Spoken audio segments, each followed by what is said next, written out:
So welcome back to a brand new episode of Walkin Talkin with Tim. Brand new. Brand new. So today's guest, as you can see, is my good friend and buddy, Ryan Harbinson. And you guys may recognize us because we're the Blue Coat guys. AKA, right? AKA the Blue Coat guys from United Way Telethon. We're the Blue Coat guys from the Marquee Awards. Which are coming back, right? Which are coming back for the Woodbury Chamber of Commerce, Yep. Absolutely. And watch out for that grate there. I don't want you out. falling in.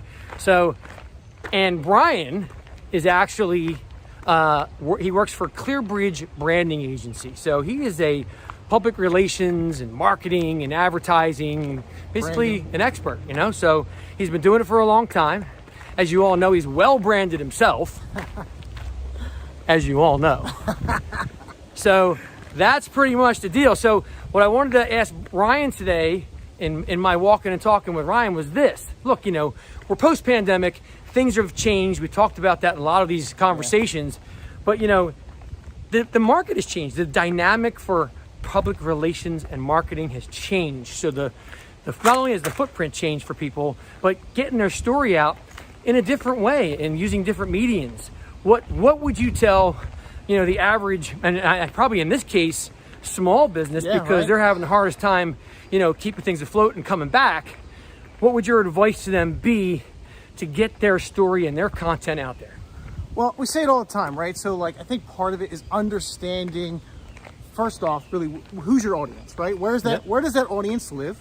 Who are they? And what platforms are they on? I mean, today we have so many things that you can be on with Facebook and Instagram and LinkedIn and Snapchat and Reddit and Twitter and Tumblr, and the list just goes almost on too much. and on and on. I mean, and what happens is that people open up too many accounts, and you only see content being created on certain accounts. So I would say the first thing is to kind of do a deep dive on your brand itself. Find out what works for you, what platforms you really have time for. I mean, we all know how fast a day turns into a month, right? So I would say focus on 2 to 3 platforms, tell your story, and remember that people on social want to know about you, right? It's the culture content that always does better than the corporate content, right? Hey, did you know that we have the best deals and rates have never been lower? And you're gonna get like 5 likes on that. But if you're like, hey, check this out, we just got this new thing in, we're really excited to show all this off, or hey, Steve's been here for 25 years now, super awesome, or hey, it's Kathy's birthday, happy birthday to you. So what platforms do you recommend? What would if you were talking to a small business owner, or maybe even somebody who's a proprietor, all by themselves, how would you tell them? Some folks don't even know how to start an account. They don't even know how to make a post. So do they come to you for that? You know, and obviously the small to mid-sized businesses and even larger businesses and corporations come to you guys. But, you know, I mean, now people are struggling. So, I mean, for us, we really are here to create a campaign and a strategy for your business, right? So the majority of our clients are at least a year, because what we're doing is we're doing phase-based, you know, approach to kind of tell that story across multiple platforms, to like engage those people that you're trying to get in front of and really create a campaign that's consistent. You know, the same story that you see on the television is the same thing that you see on the radio, it's the same thing you see on billboards, it's the same thing in social.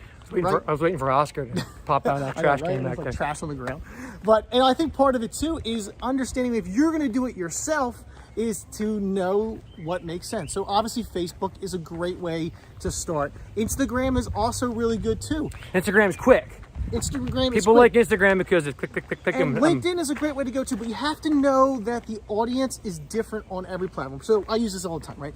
Let's say I go to a restaurant and I know the owners of the restaurant. The content that I'm putting out on those platforms is a different story because of the audience that's available. So for LinkedIn, I probably take a picture with the owners, right? Hey, great time with all these people, right? Facebook, I'm going to take a selfie with the table and tag all those people and be like, had a great dinner, best gnocchis I ever had. Because it was a great dinner. It was, right? And it's important to be genuine on these things too, you know? Don't just post it because you think you need to post a picture, because I think that is a waste of time. Yeah, and then if we're going to do Instagram, I'm going to take a picture of my food, right? Or the ambiance of the restaurant itself. But I'm always going to tag those people that are involved in the picture. I'm always going to tag the restaurant and the host, and I'm going to use relevant hashtags that are unique to the actual post itself. Talk a little bit about hashtags, Sure. because I bet you a whole lot of people don't even understand the whole point. So a hashtag is nothing more than the ability to search within a social media to find people that are utilizing the same hashtags. And what that really allows you to do is things I say all the time, right? Content is king, engagement is queen, right? So the hashtag ability is a great way and an organic way for business owners or salespeople or people that are trying to, expand their reach either into industries they're trying to be a part of or topics they want to be a part of to get involved in the conversation, right? You look it up, it's a great strategy. It's called the $1.80 strategy. The great Gary V, right? So it's 90 posts a day. And what that is it's 10 hashtags, 9 posts under those hashtags, and getting involved in the conversation. As I always say, like, comment, share, or all the above. And developing your own hashtag is not a bad idea either. Correct. I mean, developing your own hashtag is a great way for people to find you once you kind of get more relevant in an industry. But at the same time, you can't be obsessed with the amount of likes that you get, with the amount of comments that you get, because what happens is it's the slow mentality, right? The patience over greed. They're going to see it anyway. It comes over time. And what happens is that more people will find you out, they'll look up your content, and then they'll find your back catalogs. Think about how many podcasts that you find out and you listen to, and they're up to episode 160, and you're like, I'm going to start from 1. If you're not getting likes and engagements and comments, doesn't mean people aren't watching, doesn't mean people aren't noticing. Correct. Just means you haven't kind of caught on to you yet. And once you find your niche, and it's something that people are interested in as far as content goes, the engagement will just take on a life of its own. Agreed. And I think part of it too is that we have this classic analysis by paralysis, right? And people overthink their content so much that they don't create content at all.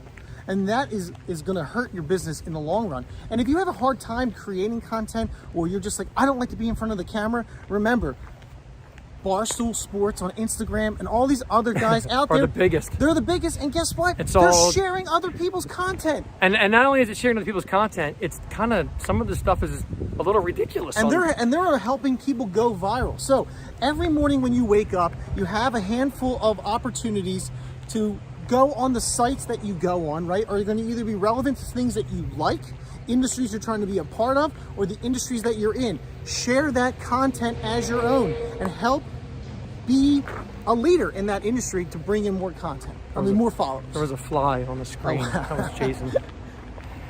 Anyway, but that's where I would start. I mean, and remember, what we do is we help push out that corporate content, right? To get the message in front of the right people, to tell the right stories. And we work with marketing departments to help create, and they do that culture content while we're in the background doing kind of the best in show and really filling up that pipeline, telling the message, getting the audience to know who you are and what you do best.